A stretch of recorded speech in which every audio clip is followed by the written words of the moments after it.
और चलिए आपको बूंदी से तस्वीरें दिखाते हैं फर्स्ट डे खास कार्यक्रम की ये तस्वीर।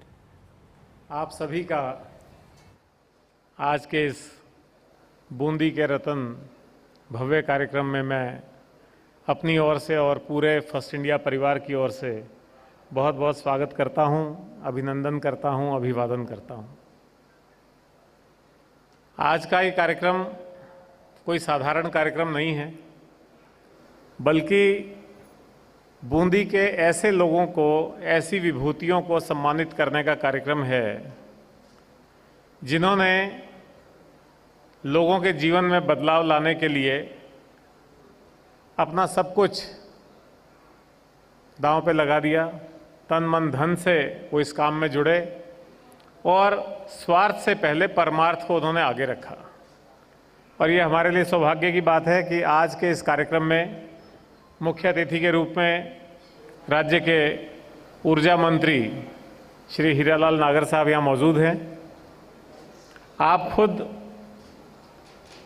बूंदी के रतन तो नहीं कहेंगे, इनको राजस्थान का रतन जरूर कहा जा सकता है, क्योंकि जिस तरह का कामकाज अभी ऊर्जा विभाग में चल रहा है, तो बहुत समय बाद आपने देखा होगा कि ऊर्जा कंपनियां भारी घाटे में रहती हैं, ऐसा सभी लोग जानते हैं, समझते हैं। लेकिन पहली बार एक ऐसा वातावरण बना है कि राजस्थान की ऊर्जा कंपनियां अब घाटे से उबर करके मुनाफे की तरफ जा रही हैं। और राजस्थान को एक ऊर्जा संकट का प्रदेश मानते थे कि राजस्थान में ऊर्जा का संकट है, महंगी दरों पे बाहर से बिजली खरीदनी पड़ती है। और जिस तरह के काम आपके नेतृत्व में, मुख्यमंत्री भजनलाल शर्मा जी के नेतृत्व में हाथ में लिए गए हैं और विकसित राजस्थान 2047 को ध्यान में रखते हुए जिस तरह के ऊर्जा परियोजनाएं आ रही हैं, खासतौर पे सोलर में और रिन्यूएबल एनर्जी के क्षेत्र में, वो अपने आप में पूरे देश में चर्चा का विषय बनी हुई। पूरे देश का रिन्यूएबल एनर्जी का 2047 तक 500 गीगावाट का टारगेट है, जिसमें 125 गीगावाट से ज़्यादा राजस्थान अकेला देगा।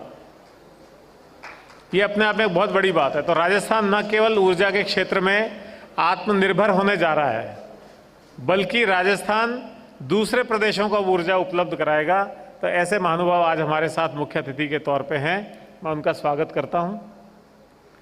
हरिमोहन जी, आपके लिए क्या कहा जाए, आपको किसी परिचय की जरूरत नहीं है। ये actually son of the soil हैं, बूंदी के ओरिजिनल निवासी, बूंदी के माटी के लाल हैं।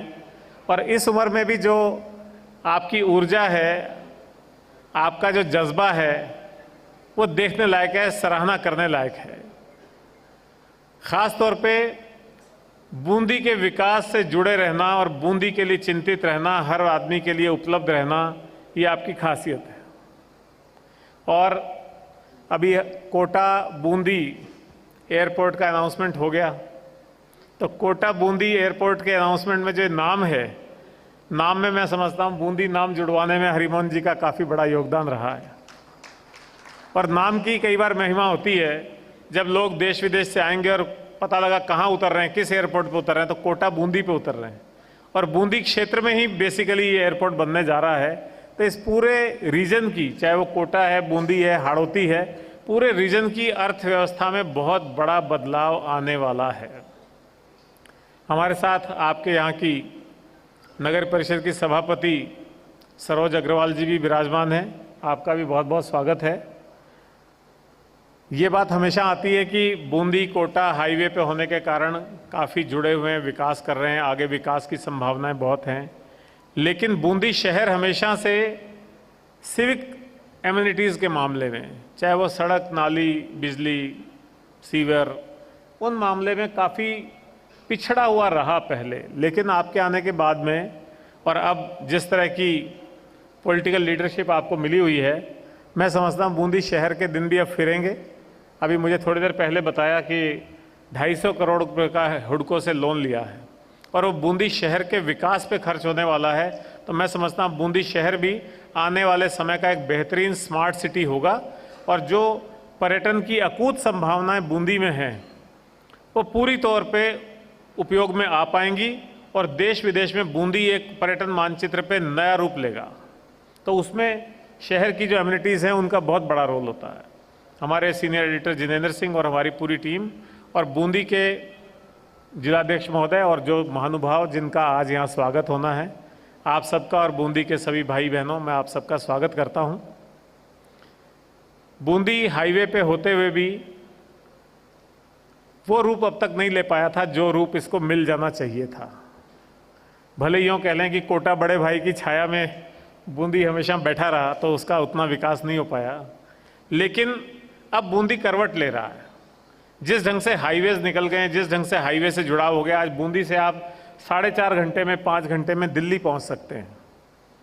पूरा जो दिल्ली बम्बई कॉरिडोर है उससे आपका जुड़ाव हो गया है। नई नई चीज़ें सामने आ रही हैं। एथनॉल के 11 प्लांट्स की तैयारी हो चुकी है, एक प्लांट तो अभी जल्दी शुरू होने वाला है। इसके अलावा इंडस्ट्रियलाइजेशन में बहुत बड़ा काम होने जा रहा है। और जैसा मैंने पहले कहा कि कोटा बूंदी एयरपोर्ट जो ग्रीनफील्ड एयरपोर्ट है, 1500 करोड़ का प्रोजेक्ट है, 3200 मीटर की उसकी एयर स्ट्रिप है। और आने वाले समय में जब यहाँ इंटरनेशनल फ्लाइट्स उतरना शुरू करेंगी तो उससे पहले ही यहाँ के जो एंसिलरीज हैं वो डेवलप हो जाएंगी और कई नई होटल्स आपको मिल जाएंगी और कई तरह के पर्यटकों की सुविधा की चीज़ें आपको यहाँ मिल जाएंगी। और पर्यटन के मानचित्र में बूंदी, कोटा और ख़ास तौर पे अब आपके साथ जुड़ गया रामगढ़ विषधारी। ये जो टाइगर सेंचुरी है, अभी 7-8 टाइगर हैं, लेकिन जैसा सरिस्का का कायाकल्प आप सबने देखा है, वहाँ एक समय में 0 टाइगर हो गया था, कोई टाइगर रहा ही नहीं था। और आज वहाँ 50 से ज़्यादा टाइगर पॉपुलेशन हो गई और वो वापस एक वर्ल्ड मैप पे टाइगर के मामले में आ गया। तो आने वाले समय में ये विषधारी जो है, रामगढ़ विषधारी, ये आपकी बढ़ने वाली है। घड़ियाल सेंचुरी का बढ़ने वाला है। कोटा का रिवर फ्रंट कहिए या और चीज़ें बढ़ने वाली हैं। बूंदी इटसेल्फ में जो यहाँ की वाटर बॉडीज़ हैं वो पूरे विश्व में प्रसिद्ध हैं। इसको बूंदी को एक ऐसा शहर कहा जाता है जिसका वाटर आर्किटेक्चर बड़ा प्रसिद्ध है। यहाँ की जो बावड़ियाँ हैं, यहाँ की जो तालाब हैं, झरने हैं, इनकी एक अलग ही पहचान है।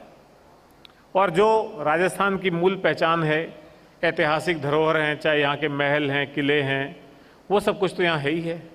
और फिर बूंदी में चाहे वो बूंदी का चावल हो, चाहे यहाँ का मक्का हो, उनकी एक अलग पहचान और एक अलग खुशबू है। और एथनॉल में ख़ास तौर पे बूंदी के यही सब प्रोडक्ट काम आने वाले हैं। तो बूंदी अपने आप में एक सेल्फ सफिशिएंट स्मार्ट सिटी बन के उभरने वाला है। ज़रूरत है बस पूरे मनोयोग से आप और हम मिलकर के इन चीज़ों को आगे बढ़ाएं। आज हम जिस जगह पे ये कार्यक्रम आयोजित कर रहे हैं, हरिमोहन जी ने ये एक हीरा इस क्षेत्र में जड़ दिया है। और आने वाले समय में टूरिज्म इतना बढ़ने वाला है कि यहाँ आपको पैर रखने की जगह नहीं मिलेगी, बल्कि कई नए ब्रांड यहाँ पे आपको आते हुए दिखेंगे। तो बूंदी का भविष्य बहुत ही उज्जवल है। तो हमें भी ये लगा कि हमें बूंदी में भी जाकर के यहाँ के उन लोगों का जिनका यहाँ की चाहे अर्थव्यवस्था में कहें, सामाजिक व्यवस्था में कहें, लोगों के उत्थान में कहें, गरीब पिछड़े वर्गों के विकास के लिए कहें, जिनकी भी भूमिका रही है, उनको हम यहाँ पहचान करें, उनको सम्मानित करें। उससे उन लोगों का तो मनोबल बढ़ेगा ही बढ़ेगा, उनका आत्मविश्वास बढ़ेगा, उनको प्रेरणा मिलेगी, बल्कि उसी क्षेत्र में काम करने वाले और लोगों को भी इसमें प्रेरणा मिलेगी और वो लोग भी समाज के लिए कुछ ना कुछ कर गुजरने की इच्छा रखेंगे। कुछ और सामाजिक सरोकार के काम फर्स्ट इंडिया ने हाथ में लिए हुए हैं। जैसे भी आपने देखा, हमने कट फ्लावर्स के बुके की बजाय पेड़ों से, पौधों से अतिथियों का सम्मान किया है। तो जो हरियालो राजस्थान की बात कहें या हरियाली बढ़ाने या पर्यावरण संरक्षण की बात कहें, वो सारी चीज़ों की तरफ भी हमारा ध्यान है। हम आह्वान करते हैं कि आप सब भी इसमें जुड़ें और राजस्थान को एक और हरा भरा प्रदेश बनाएं। वैसे भी राजस्थान का वो मिथक टूट चुका कि राजस्थान एक मरु प्रदेश है। कोई बूंदी आ जाए तो मान ही नहीं सकता कि राजस्थान में कहीं मरुस्थल भी हो सकता है। तो उसको हम जोड़ा है। साथ ही एक हम युवाओं के लिए youth icon of the month पुरस्कार भी देते हैं। 18 से 35 साल के यूथ जो कि समाज सेवा के काम में हैं, समाज में कुछ करके दिखाते हैं, बदलाव लाने की एक हिम्मत करते हैं, उनको हम youth icon of the month का एक सम्मान देते हैं। उसमें भी अगर यहाँ के लोग होंगे तो हम उनका भी स्वागत करेंगे, उनको भी अपने उसमें सम्मानित करेंगे। बाकी जो यहाँ की पॉलिटिकल लीडरशिप है उसकी मैं तारीफ़ करना चाहूँगा। चाहे वो कोटा में बैठे हुए आपके लोकसभा स्पीकर ओम बिरला साहब हों, चाहे वो हीरालाल नागर साहब हों, इस इलाके के और जनप्रतिनिधि जी हों, चाहे हरिमोहन शर्मा साहब हों, विकास के मामले में मुझे ऐसा लगता है कि यहाँ राजनीति कोई इशू नहीं है। राजनीतिक और दलगत मुद्दों से ऊपर उठ के विकास के काम में सभी लोग एक साथ हैं और काम कर रहे हैं। और राजस्थान सरकार ने हाल ही में जो विकसित राजस्थान 2047 का विज़न डॉक्यूमेंट जारी किया है, वो एक गेम चेंजर है, मैं कहना चाहूँगा। जब प्रधानमंत्री जी ने विकसित भारत 2047 का विज़न दिया था, तो राज्यों ने भी उसको उसी रूप में अपने अपने नाम के आगे विकसित उत्तर प्रदेश, विकसित मध्य प्रदेश 2047 ऐसे नामकरण किए। लेकिन राजस्थान एक ऐसा अग्रणी प्रदेश है जिसने केवल नामकरण नहीं किया कि विकसित राजस्थान 2047, बल्कि उसका विज़न डॉक्यूमेंट एक्चुअली जारी कर दिया पिछले अक्टूबर महीने में। और हर सेक्टर में, चाहे वो ग्रामीण विकास है, शहरी विकास है, ऊर्जा है, पानी बिजली है, इंफ्रास्ट्रक्चर है, हर सेक्टर में उसका अलग से विज़न डॉक्यूमेंट बना करके दे दिया, हर विभाग को दे दिया। चाहे वो ऊर्जा विभाग है, चाहे आप बैठे शहरी विकास से, सबको मिल गया। और अब उनकी माइन्यूट कार्य योजना बन रही है, बिल्कुल छोटी छोटी किस रूप में हमको आगे बढ़ना है, वो सारी कार्य योजना बन रही है। उसकी डिजिटल मॉनिटरिंग की व्यवस्था की जा रही है। वर्ष 2030 तक क्या अचीव करना है, 2035 तक क्या करना है, 2040 तक क्या करना है, 2047 तक क्या अचीव करना है, उसके सारे माइलस्टोन्स तय हुए हैं। तो मैं समझता हूँ राजस्थान के लिए एक बड़ा गेम चेंजर होने वाला है। और जब भारत को आज़ाद हुए 100 साल होंगे, तो निश्चित तौर पे हम कह सकते हैं कि हम भी विकसित देशों की, विकसित प्रदेशों की श्रेणी में खड़े हुए होंगे। राजस्थान की अर्थव्यवस्था जिस तेज़ गति से बदल रही है, वो आने वाले समय में आप भी देखेंगे कि लोग अचरज करेंगे उस पर। तो आप और हम जुड़े रहें इसी मकसद के साथ, इसी देश सेवा के साथ, इसी राष्ट्र की प्रगति के साथ, इसी हमारे प्रदेश की प्रगति के साथ। और हम जहाँ हैं, जिस रोल में हैं, उस भूमिका को अच्छे से निभाते रहें। यही हमारा मकसद है। इसी मकसद के साथ हम आप तक पहुँचे हैं। बहुत बहुत शुक्रिया। Thank you.